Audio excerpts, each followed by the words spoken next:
अस्सलाम वालेकुम। अपनी इस वीडियो के अंदर हम क्लास 11 की एक्सरसाइज 14.1 के क्वेश्चन नंबर 2 का पार्ट 2 सॉल्व करेंगे। हमें रिक्वायर्ड है solve the following trigonometric equations.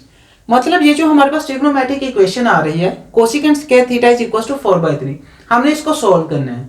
Solve करने का मतलब ये जो हमारे पास थीटा इसकी पॉसिबल वैल्यूज फाइंड करेंगे।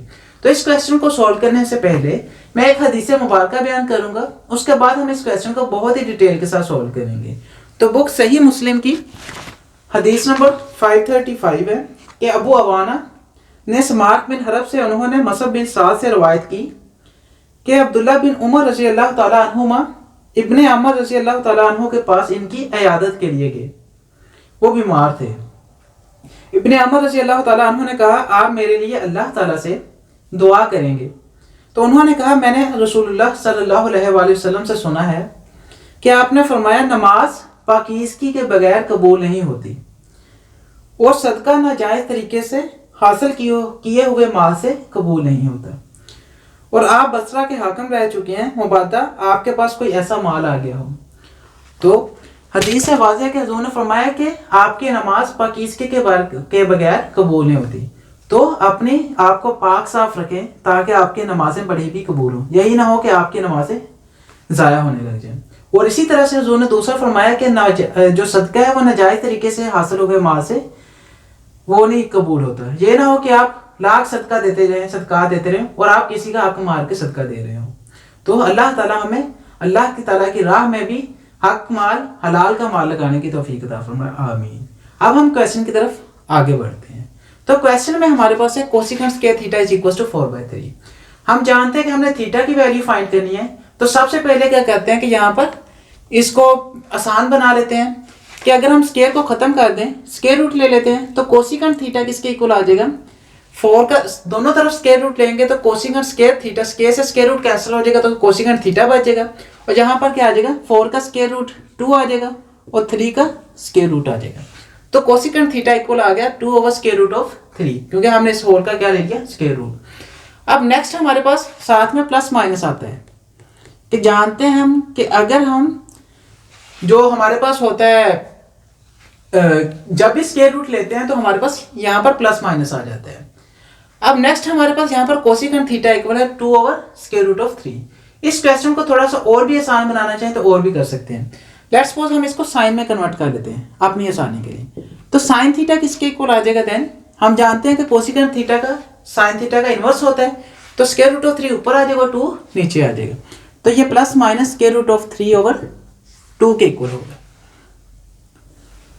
अब नेक्स्ट हमारा काम ये होगा कि हमने यहाँ पर थीटा की values plus square root of 3/2 के इक्वल भी फाइंड करनी है और इस तरह से माइनस स्क्वायर रूट ऑफ 3/2 के इक्वल भी फाइंड करनी है। तो सबसे पहला काम ये करेंगे कि हम रेफरेंस एंगल को फाइंड करेंगे। रेफरेंस एंगल हमारे पास वो एंगल होता है कि ये जो हमारे पास square root of 3 divided by 2 value आ रही है, हम देखेंगे कि ये फर्स्ट क्वाड्रेंट के अंदर कौन से एंगल के ऊपर वैल्यूज आती है, इसको हम रेफरेंस एंगल बोलते हैं, जैसे हमने पार्ट 1 के अंदर भी देखा था। तो साइन थीटा की square root of 3 divided by 2 value first quadrant के अंदर 0 से लेकर 90 डिग्री के दरमियान में किस एंगल के ऊपर आ रही है, ये रेफरेंस एंगल के इक्वल होगा। तो यहाँ पर हम देखें तो ये साइन थीटा की वैल्यूज हैं। साइन 0 पे ये वैल्यू देता है, 30 पे ये, 45 पे ये, 60 पे ये एंड 90 पे ये मैंने अपनी आसानी के लिए लिखी हुई है। तो साइन 60 डिग्री पे ये वैल्यू देता है square root of 3 divided by 2। यही हमारे पास वैल्यू है square root of 3 divided by 2। तो इसका मतलब है कि ये जो हमारे पास 60 डिग्री एंगल आ रहा है ये हमारे पास क्या होगा, रेफरेंस एंगल। क्योंकि हमने यही देखना था कि साइन ये value square root of 3 divided by 2 कौन से एंगल पे देता है, तो ये 60 डिग्री पे देता है 0 से लेकर 90 के दरमियान में। तो हमारा 60 डिग्री रेफरेंस एंगल होगा। हम इसको निशान लगा लेते हैं ताकि हमें याद रहे। अब नेक्स्ट हमने रेफरेंस एंगल को फाइंड कर लिया। अब नेक्स्ट हमारा काम होता है कि हम इन साइंस को देखते हैं। यहाँ पर प्लस का साइन आ रहा है या माइनस का साइन आ रहा है। हम देख सकते हैं कि यहाँ पर प्लस भी और माइनस भी है। तो एक दफा हम प्लस के साइन को हैंडल करेंगे, एक दफा माइनस के साइन को हैंडल करेंगे। लेट्स सपोज सबसे पहले हम देख लेते हैं कि यहाँ पर साइन थीटा इक्वल है plus square root of 3 divided by 2। इस केस को लेकर चलते हैं। तो यहाँ पर अगर प्लस का साइन है तो अब हम क्वाड्रेंट्स का डिसीजन करते हैं कि हमारा थीटा कौन से क्वाड्रेंट्स के अंदर लाइज करते हैं। तो हम देखें तो हमारे पास यहाँ पर साइन थीटा प्लस है, तो हम देखेंगे कि साइन थीटा पॉजिटिव कौन कौन से क्वाड्रेंट्स के अंदर होता है। और हमारे पास अगर यहाँ पर नेगेटिव होता तो हम देखते हैं कि साइन थीटा नेगेटिव कौन से क्वाड्रेंट्स में आता है, ताकि हम थीटा को उन्हीं क्वाड्रेंट्स के अंदर फाइंड करें। तो यहाँ पर साइन थीटा पॉजिटिव है, तो हम जानते हैं कि ये हमारे पास कोऑर्डिनेट्स होते हैं। ये हमारे पास फर्स्ट क्वाड्रेंट में तमाम ट्रिग्नोमेट्रिक फंक्शन पॉजिटिव होते हैं, इसमें साइन और कोसिकेंट पॉजिटिव होते हैं, इसमें टैन और कोट पॉजिटिव होते हैं, इसमें कोसिकेंट और सीकेंट पॉजिटिव होते हैं, बाकी कोस और सीकेंट पॉजिटिव होते हैं, बाकी क्या होते हैं नेगेटिव। तो यहाँ पर देखें तो हमारे पास साइन थीटा कौन से क्वाड्रेंट्स में पॉजिटिव होता है, first quadrant and second quadrant के अंदर। तो फर्स्ट और सेकंड क्वाड्रेंट के अंदर हमारा साइन थीटा पॉजिटिव होता है, तो हम क्या करेंगे कि इन्हीं के अंदर हम अपना थीटा फाइंड करेंगे। तो हम लिख लेते हैं कि sine theta is positive in first or second quadrant with reference angle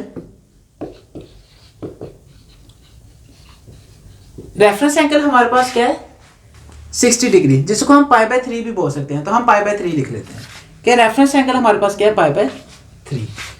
अब हमारा काम क्या होगा कि हम थीटा की वैल्यू फर्स्ट और सेकंड क्वाड्रेंट के अंदर फाइंड करेंगे, क्योंकि हमारे पास इसी के अंदर थीटा लाइज कर रहा है जब साइन थीटा पॉजिटिव है।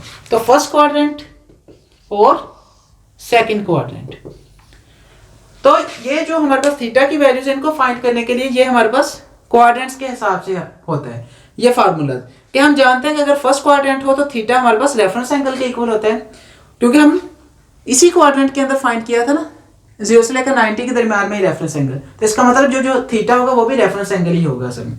और सेकंड क्वाड्रेंट के अंदर theta pi minus reference angle के इक्वल होता है, पाई माइनस रेफरेंस एंगल। और इसी तरह से थीटा थर्ड क्वाड्रेंट के अंदर पाई प्लस रेफरेंस एंगल होता है, और फोर्थ क्वाड्रेंट के अंदर theta 2 pi minus reference angle होता है। तो अब हम देखते हैं कि फर्स्ट क्वाड्रेंट और सेकंड क्वाड्रेंट के अंदर थीटा हमारा किसके इक्वल होगा। फर्स्ट क्वाड्रेंट के अंदर थीटा रेफरेंस एंगल के इक्वल है, तो थीटा किसके इक्वल हो जाएगा पाई बाय 3 के, तो थीटा हमारा बन जाएगा पाई बाय 3।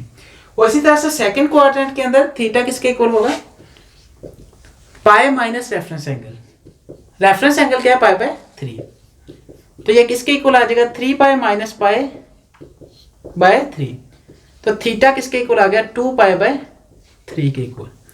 तो ये हमारे पास क्या बन जाएगा थीटा की वैल्यूज 2 पाई बाय 3। एक हमारे पास थीटा की वैल्यू बन गई पाई बाय 3 और दूसरी क्या बन गई थीटा 2 पाई बाय 3, जब हमारे पास साइन थीटा क्या होता है पॉजिटिव। अब हमने एक केस को हैंडल किया जब हमारे पास साइन थीटा पॉजिटिव था और क्वेश्चन में हमें नेगेटिव भी है, तो अब नेक्स्ट हम क्या करते हैं नेगेटिव वाले केस को देखते हैं। दो वैल्यूज हमने फाइंड कर ली, अब दो नेक्स्ट फाइंड करते हैं साइन थीटा नेगेटिव के लिए।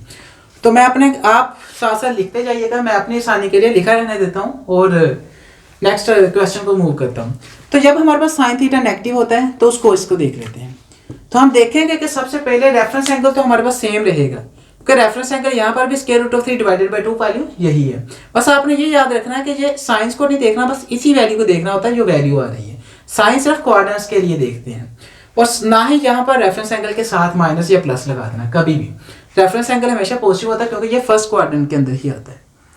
अब नेक्स्ट हमारा काम ये है कि अब हम देखेंगे साइन थीटा नेगेटिव वाला केस है, तो साइन थीटा कौन से क्वाड्रेंट्स के अंदर नेगेटिव होता है। साइन थीटा नेगेटिव कौन से क्वाड्रेंट्स में होते हैं थर्ड और फोर्थ क्वाड्रेंट के अंदर, क्योंकि फर्स्ट रो के अंदर साइन थीटा पॉजिटिव होता है और नेक्स्ट दो के अंदर क्या होता है नेगेटिव, थर्ड और फोर्थ क्वाड्रेंट के अंदर। तो हम लिख लेते हैं कि साइन थीटा इज नेगेटिव, आप इस तरह पूरा लिखिएगा कि in third and fourth quadrant,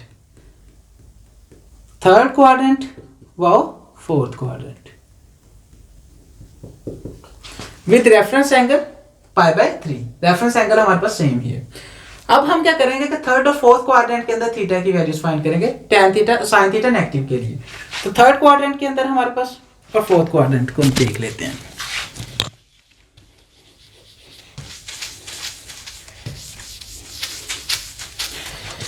third quadrant के अंदर हमारे पास किसके इक्वल आ जाएगा,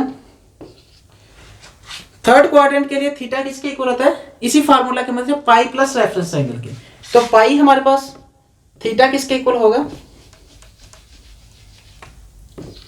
pi plus reference angle. Reference angle क्या है हमारे पास पाई बाय 3, तो थीटा इक्वल होगा पाई प्लस पाई बाय 3, तो 3 पाई प्लस पाई बाय 3 आ जाएगा, तो ये इक्वल होगा 4 पाई बाय 3 के।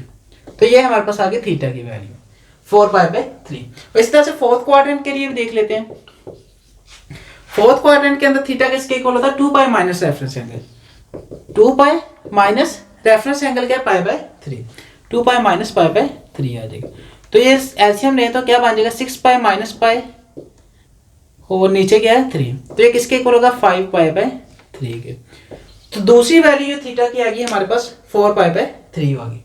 तो इस तरह से ये जो 4 वैल्यूज हमारे पास आ गई हैं, 2 ये वैल्यूज थीटा की और 2 वो वैल्यूज जो हमने प्लस के लिए फाइंड की थी जो मैंने रिमूव कर दी हैं, वो 4 वैल्यूज जो थीटा की बन जाएंगी। कि जो हमारे पास थीटा की पॉसिबल वैल्यूज हो सकती हैं जब हमने इसको सोल्व किया 0 से लेकर 2 पाई के दरमियान में, तो ये 4 वैल्यूज बन जाएंगी। उसके बाद दूसरी बात ये कि इसको अगर मैं रिवाइज करता हूँ तो रिवाइज बस इस तरह से ये है कि जो हमने सबसे पहले कोसिकेंट स्क्वायर थीटा हमारे पास आ रहा था, तो हमने इसको कोसिकेंट थीटा बना लिया। उसके बाद हमने इसको सानी के लिए साइन थीटा में कन्वर्ट कर लिया। अब नेक्स्ट काम ये करते हैं कि हम देखते हैं कि जो हमारे पास वैल्यू आ रही है वो इस क्वाड्रेंट के हिसाब से, जो हमारे पास ट्रिग्नोमेट्रिक फंक्शन आ रहा है इसके हिसाब से फर्स्ट क्वाड्रेंट के अंदर कौन सी वैल्यूज में लाइज करती है, कौन से एंगल पे लाइज करती है, क्योंकि वो हमारा रेफरेंस एंगल होता है। तो हम रेफरेंस एंगल फाइंड किया तो हमारे पास 5/3 बन गया। अब प्लस और माइनस के लिए हमने क्या किया, क्वाड्रेंट्स को देखा ताकि हम थीटा को एग्जैक्ट लोकेशन पे फाइंड कर सकें। तो जब हमने देखा कि साइन थीटा पॉजिटिव था तो हमारे पास फर्स्ट और सेकंड क्वाड्रेंट के अंदर थीटा लाइज करता था। तो हमने इन फार्मूलाज को यूज करके और रेफरेंस एंगल को यूज करते फर्स्ट और सेकंड क्वाड्रेंट के अंदर थीटा की वैल्यू फाइंड की। और इसी तरह से जब साइन थीटा नेगेटिव था तो हमारे पास थर्ड और फोर्थ क्वाड्रेंट बनता था। तो वहां पर हमने क्या कर लिया, इन्हीं फार्मूलाज को यूज करके थर्ड और फोर्थ क्वाड्रेंट के अंदर अपनी वैल्यू फाइंड कर ली। आई होप आपके लिए ये वीडियो काफी ज्यादा बेनिफिशियल होगी। अगर आपको ये वीडियो पसंद आई हो तो इस वीडियो को लाजमी लाइक कीजिएगा, हमारे चैनल को लाजमी सब्सक्राइब कीजिएगा। सो जैसे नई वीडियोस अपलोड होती हैं आप जल्द से जल्द उन वीडियोस को देखते हैं। Thank you so much for watching. मिलते हैं नेक्स्ट वीडियो के अंदर। अल्लाह हाफिज।